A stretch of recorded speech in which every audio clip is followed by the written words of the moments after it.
देश में मुस्लिम धार्मिक स्थलों पर विवाद के बीच में सुप्रीम कोर्ट में आज प्लेसेस ऑफ वर्शिप एक्ट में रिव्यू की मांग पर सुनवाई होगी। सुप्रीम कोर्ट के मुख्य न्यायाधीश संजीव खन्ना और न्यायमूर्ति संजय कुमार की पीठ इस मामले की सुनवाई करने जा रही है। बहुत ही महत्वपूर्ण ये मामला जिस पर सुनवाई होगी। इस मामले में कुल 6 याचिकाएं दायर की गई हैं, जहां पर एक समूह ने इस कानून को रद्द करने की मांग की है, तो वहीं जमीयत उलमाए हिंद ने कानून के समर्थन में याचिका दायर की है। सुप्रीम कोर्ट में इसे लेकर 10:30 बजे आज सुनवाई होनी है। तो places of worship act review की मांग पर आज सुनवाई होनी है।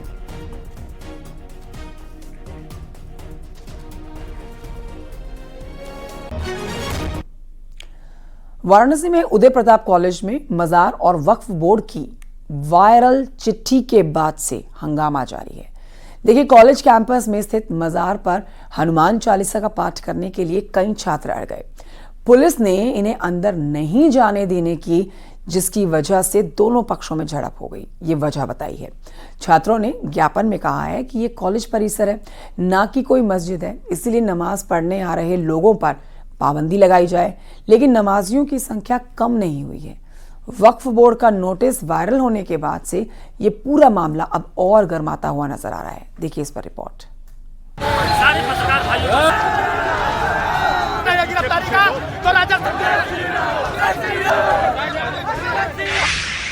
वाराणसी में 115 साल पुराने यूपी कॉलेज में मजार पर अचानक भीड़ बढ़ने का मामला तूल पकड़ने लगा है।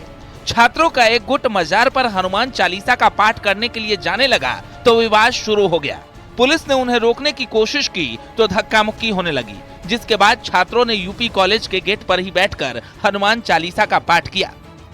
यूपी कॉलेज में वक्फ बोर्ड के नोटिस के बाद हुए तनाव के लगातार छात्रों का प्रदर्शन जारी है और आज भी बड़ी संख्या में छात्र यहां पर पहुंचे और उन्होंने वक्फ के जिस नोटिस के विरोध में हनुमान चालीसा का पाठ किया।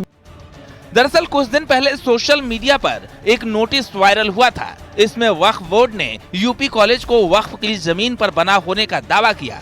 नोटिस यूपी वक्फ बोर्ड ने 2018 में कॉलेज प्रशासन को भेजा था, जिसका जवाब उनको दिया जा चुका है। सोशल मीडिया पर फिर से मुद्दा गरमाने के बाद यूपी कॉलेज परिसर में मौजूद मजार पर अचानक नमाज पढ़ने वालों की संख्या बढ़ गई। छात्र जो है सुबह से ही प्रशासन के लोग आज यहाँ पे सक्रिय थे। उनको कोई इनपुट रहा होगा, प्रशासन के लोगों को, पुलिस के लोगों को रहा, जो भी इनपुट था उसके आधार पे वो सुबह 7 बजे से ही प्रशासन यहाँ पे सक्रिय था। और जहाँ तक मुझे जानकारी है, सिक्योरिटी इंचार्ज और हमारे प्रैक्टोरियल बोर्ड ने बताया कि जो है कुछ छात्र जो है वहाँ पे हनुमान चालीसा पढ़ना चाहते थे। तो छात्र जो है आए और उन्होंने हनुमान चालीसा वहाँ पे पढ़ा और जो है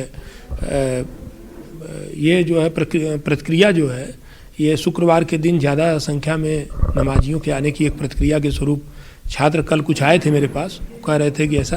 तो हमने कहा कि जो भी एप्लीकेशन है हम पुलिस को फॉरवर्ड कर देंगे। वरुणा जोन के डीसीपी ने बताया कि कॉलेज प्राचार्य ने शिकायत की थी कि कई पालियों में परीक्षाएं चल रही हैं और शांति व्यवस्था की जरूरत है, इसलिए पुलिस यूपी कॉलेज पहुंची थी। यूपी कॉलेज में कई छात्रों के एग्जाम चल रहे हैं। यहाँ के प्रबंधन से जो है पुलिस से रिक्वेस्ट की गई थी कि कुछ बाहरी जो है बच्चे यहाँ पे आके कई बार डिस्टर्ब करते हैं एग्ज़ाम में, जिससे ढंग से संचालन हो नहीं पाता है, बच्चों को दिक्कत आती है। उसी के संबंध में ये जो है पुलिस फोर्स लगाई गई है और पुलिस के अलावा जो प्रबंधन के जो अधिकारी हैं कुछ वो लगे हुए हैं। सिर्फ जो यहाँ के रहने वाले छात्र हैं, छात्रावास में जो रहते हैं, यहाँ के पढ़ने वाले बच्चे हैं या वे छात्र जिनका यहाँ पर एग्ज़ाम है, सिर्फ उन्हीं को यहाँ पर एंट्री दी जा रही है। कोई भी बाहरी व्यक्ति की एंट्री रोक दी गई है। छात्रों का एक गुट कॉलेज में बनी मजार पर हनुमान चालीसा का पाठ करना चाहता था, लेकिन पुलिस ने उन्हें रोक दिया। इससे पहले सोमवार को छात्रों ने कॉलेज कैंपस में वक्फ बोर्ड का पुतला भी फूंका था।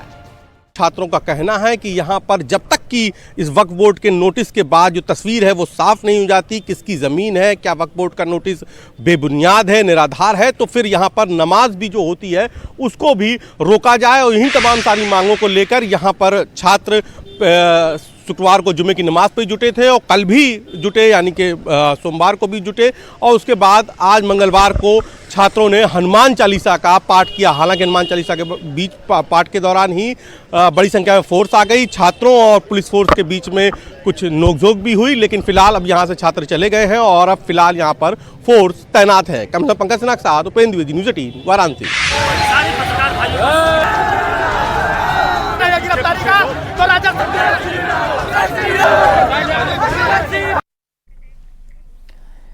बढ़ते हैं आगे, आपको बताते हैं बागेश्वर धाम के पीठाधीश्वर पंडित धीरेन्द्र शास्त्री को जान से मारने की धमकी मिली है। देखिए, पंजाब से एक शख्स ने बाबा को धमकी दी है, जिसके बाद पुलिस प्रशासन अलर्ट हो गया है और उनकी सुरक्षा बढ़ा दी गई है।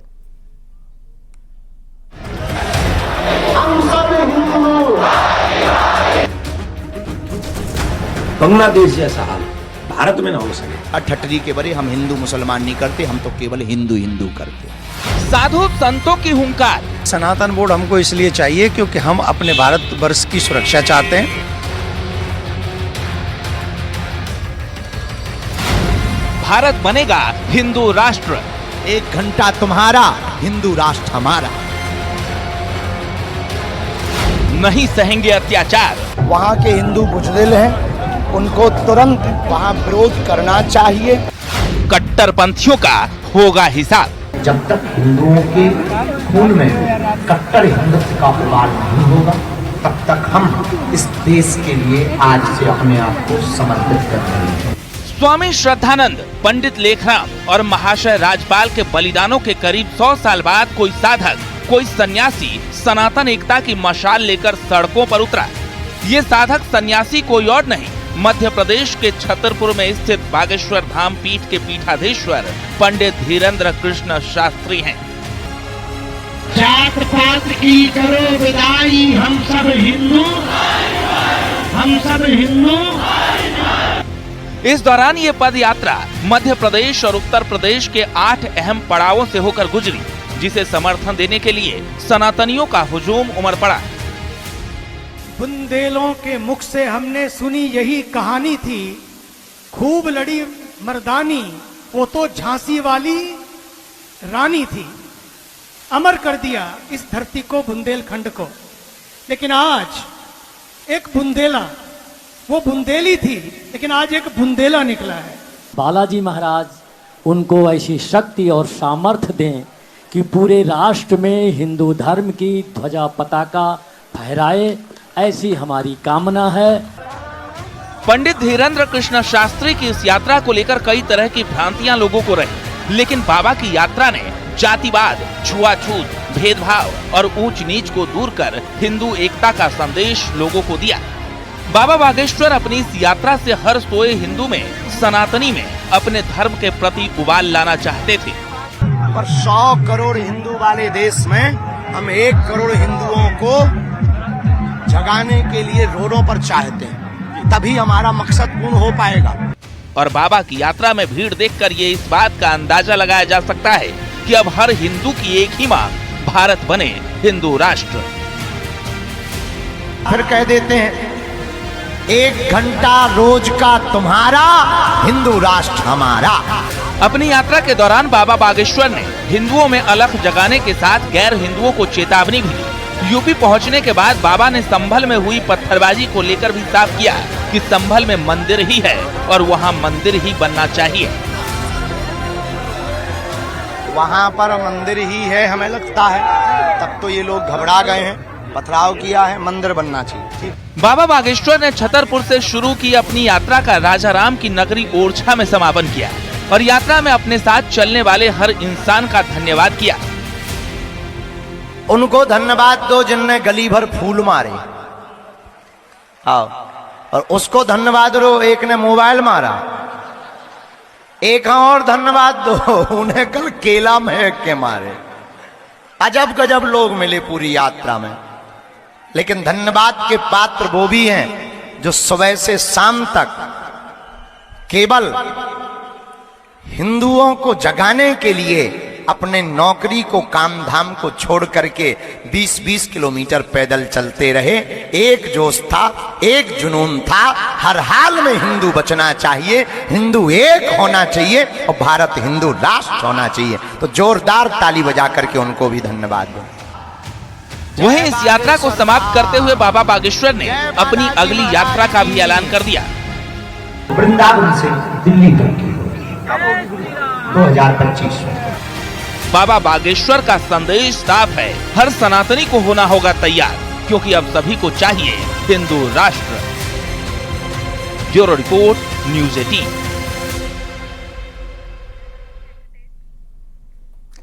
और ये बढ़ते हैं आगे, आपको बताते हैं उत्तर प्रदेश में कारोबारी विकास की रफ्तार में छोटे जिलों ने ग्रोथ के मामले में बड़े शहरों को काफी पीछे छोड़ दिया है। देखिए, पिछले 2 सालों में अयोध्या में व्यापार की रफ्तार 2 गुनी हो गई है। इसीलिए जीएसटी कलेक्शन की लगभग 2 गुनी रफ्तार पाई गई है। 4 साल पहले सुनी अयोध्या कारोबार का सबसे बड़ा गढ़ बनकर उभरी है। जीएसटी कलेक्शन में ग्रोथ के लिहाज से अयोध्या यूपी में सबसे आगे है। 2 साल पहले की तुलना में जीएसटी कलेक्शन करीब 100% और पिछले साल की तुलना में 35% बढ़ा है, जो यूपी में सबसे आगे है। देखिए इस पर रिपोर्ट।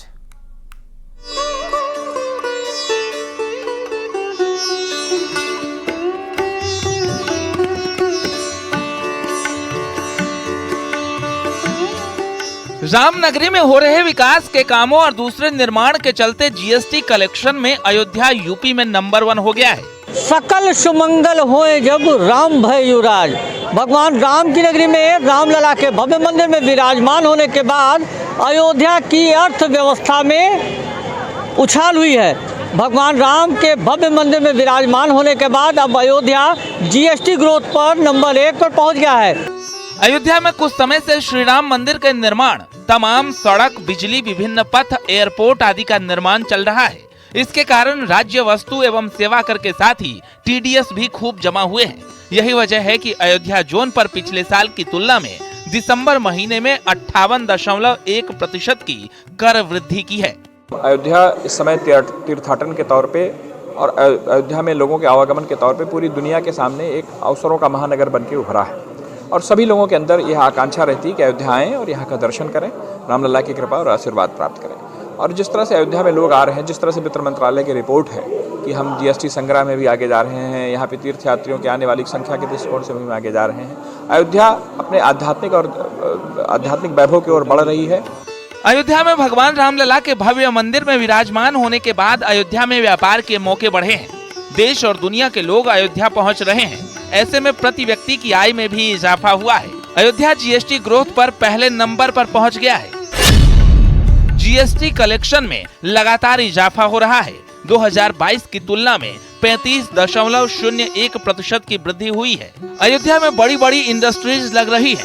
नए नए होटल, मॉल, प्रतिष्ठान खुल रहे हैं। राम मंदिर में रोजाना करीब 1 लाख श्रद्धालु पहुंच रहे हैं। अयोध्या पर्यटन का भी बड़ा हब बन गई है। व्यापार बढ़ने से प्रति व्यक्ति आय बढ़ी है। अयोध्या आर्थिक तौर पर संपन्न हो रही है। इसके जो जब से उद्घाटन हुआ, जब से राम मंदिर हुआ बना है, तब से बहुत बढ़ गया, स्रोत बढ़ रहा है। और जो पब्लिक आ रही है 1 लाख 1.5 लाख 2 लाख से डेली आ रहा है। सबका जो पैसा जो पहले से सब पैसा बहुत बढ़ गया है। होटल वगैरह हुआ आपका, और बाईपास में जो होटल बन रहे हैं सबका पैसा सब बढ़ गया। जितने समाज के हैं सब रोजगार बढ़ गया पहले की सब। भगवान राम के मंदिर के साथ अयोध्या विश्व के मानचित्र पर स्थापित हो गई है। देश और दुनिया से अयोध्या पहुंचने वाले श्रद्धालुओं के लिए पर्यटन का हब बन गई है। बहुत अच्छा है, बहुत सुंदर लगती है अयोध्या। अब जो है चौड़ीकरण हो गया और व्यवसाय भी बढ़ गया और भीड़ भी काफ़ी होने लगी, इसलिए बहुत सुंदर लगता है। अयोध्या में जो तीर्थयात्री आते हैं वो भी बड़े प्रसन्न होते हैं, खुश होते हैं। रामलला के भव्य और दिव्य मंदिर में विराजमान होने के बाद से अयोध्या में व्यापार बढ़ा है। स्थानीय लोगों में अयोध्या के विकास को लेकर उत्साह है। प्रति व्यक्ति आय पर अयोध्या के ग्रोथ का असर दिखने लगा है कि जीएसटी और सरकारी जो रिपोर्ट आई है, उस रिपोर्ट में बताया गया कि साल दर साल यहाँ जीएसटी की दर, जीएसटी का कलेक्शन बढ़ रहा है। इसका मतलब स्वाभाविक रूप से है कि अयोध्या विकसित हो रही है और अयोध्या में व्यापार बढ़ रहा है। और स्वाभाविक भी है, यहाँ ओबेरॉय से लेकर बड़े बड़े संस्थान के होटल खुल रहे हैं अनेक व्यवसाय हो रहे हैं, तो इसलिए और दर्शनार्थी भी आ रहे हैं, इसलिए व्यापार चल रहा है। तीर्थाटन किसी क्षेत्र को आर्थिक तौर पर कितना समृद्ध बना सकता है, इसकी बानगी अयोध्या है। बुनियादी ढांचे में निवेश करते ही वहां होटल, इंडस्ट्री और सेवा क्षेत्र में कई गुना उछाल आया है। जीएसटी कलेक्शन में अयोध्या कानपुर, लखनऊ से भी आगे निकल गया है। तमाम इंडस्ट्रियां और उद्योगपतियों ने अयोध्या का रुख किया है। शायद यही वजह है कि अयोध्या अब जीएसटी ग्रोथ पर नंबर 1 पर पहुंच चुका है। कैमरा पर्सन सर्वेश के साथ निमिष गोस्वामी, न्यूज़ 18 अयोध्या।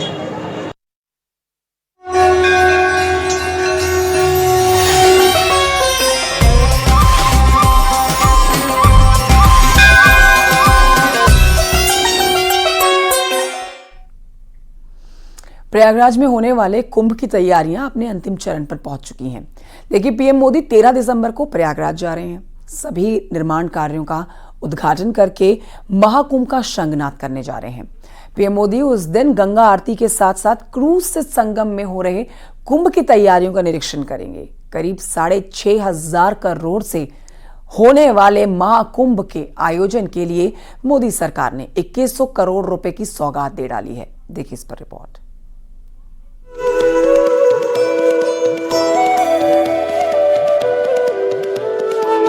संगम की धरती पर 13 जनवरी 2025 से महाकुंभ का आगाज होने जा रहा है।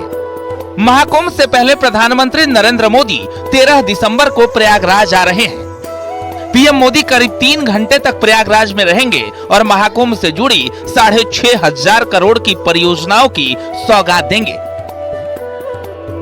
पहली बार 13 दिसंबर को देश के प्रधानमंत्री नरेंद्र मोदी प्रयागराज के दौरे पर आ रहे हैं और महाकुंभ की तमाम योजनाओं की सौगात को देंगे। सबसे पहले प्रधानमंत्री नरेंद्र मोदी श्रृंगवेरपुर धाम जाएंगे।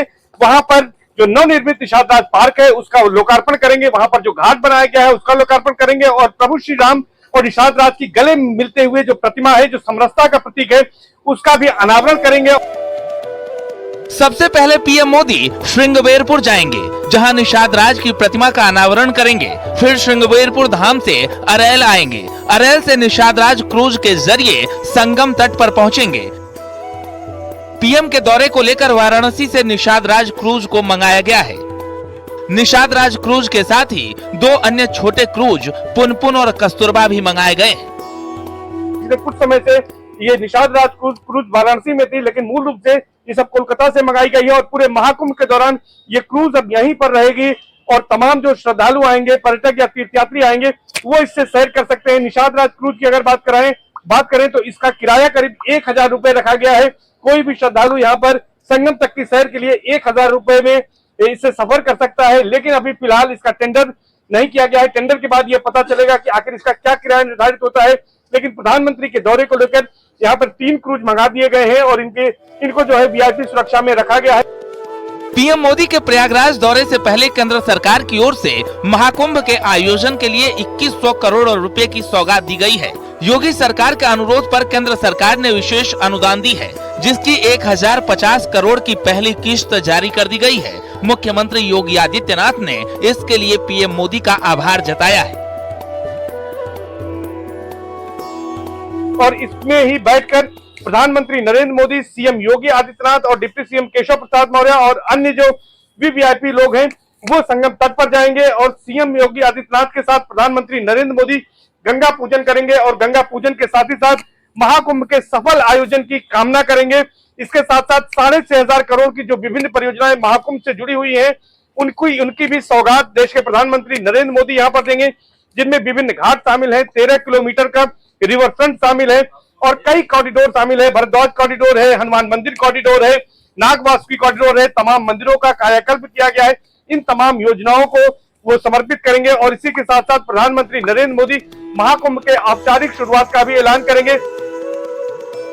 इस बार 13 जनवरी से होने वाले कुंभ को भव्य, दिव्य, डिजिटल और सुरक्षित बनाने के साथ साथ ग्रीन कुंभ पर सरकार का पूरा फोकस है। इधर महाकुंभ की तैयारियां अपने अंतिम चरण में हैं। अखाड़े भूमि पूजन कर धर्म ध्वजा की स्थापना भी कर चुके हैं।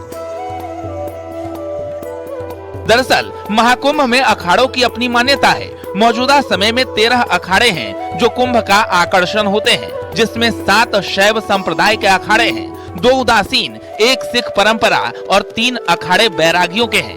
अखाड़ों ने हिंदू धर्म की रक्षा के लिए बड़ी बड़ी लड़ाइयां लड़ी हैं। वाराणसी के ज्ञानवापी मंदिर के लिए भी श्री पंचायती अखाड़ा महानिर्वाणी के नागा सन्यासियों ने साल 1964 और 1969 में लड़ाई लड़ी थी, जो इतिहास में दर्ज है। नागा सन्यासी और भारतीय संस्कृति के रक्षण के लिए जो इनका योगदान रहा उसको भी बहुत ही कम मात्रा में ना के बराबर ही लिखा गया, लेकिन कुछ लेखकों ने लिखा है, तो उन्हीं के मैं कुछ ऐसे आपको बता रहा हूँ, तथ्यों के माध्यम से ही बता रहा हूँ। और ऐतिहासिक बात यही है कि इन नागा सन्यासियों ने बहुत बड़ा इस राष्ट्र के लिए भूतकाल में बहुत बड़े योगदान दिए हैं। ठीक है, आज के समय में एक व्यवस्थाएं अलग है, हमारी सीमाएं सब सुरक्षित हैं, गृह मंत्रालय के अंतर्गत पूरा पुलिस विभाग है, पूरे राष्ट्र में हमारे व्यापक है, तो और भारत छोटे छोटे रियासतों में इन सब चीजों में बटा हुआ नहीं है। तो आज वो हाँ, अब वो परिस्थितियां नहीं है, वो सारी चीजें नहीं है। फिलहाल कुंभ की तैयारियां चल रही हैं। 13 दिसंबर को जब पीएम मोदी आएंगे तो इसके औपचारिक शुरुआत का ऐलान करेंगे। फिलहाल अब प्रधानमंत्री के दौरे का सबको इंतजार है कि प्रधानमंत्री यहां पर आकर गंगा पूजन करेंगे, और ये पहला मौका होगा कि जब महाकुंभ की शुरुआत प्रधानमंत्री के हाथों होने जा रही है। गंगा पूजन के साथ वो इसका शुभारंभ करेंगे और इस मौके पर प्रधानमंत्री नरेंद्र मोदी महाकुंभ के औपचारिक शुरुआत का ऐलान भी करेंगे। सर्वेश दुबे, न्यूज़ 18 प्रयागराज। वक्त एक छोटे से ब्रेक का है, कहीं मत जाइए, जल्द लौट रहे हैं।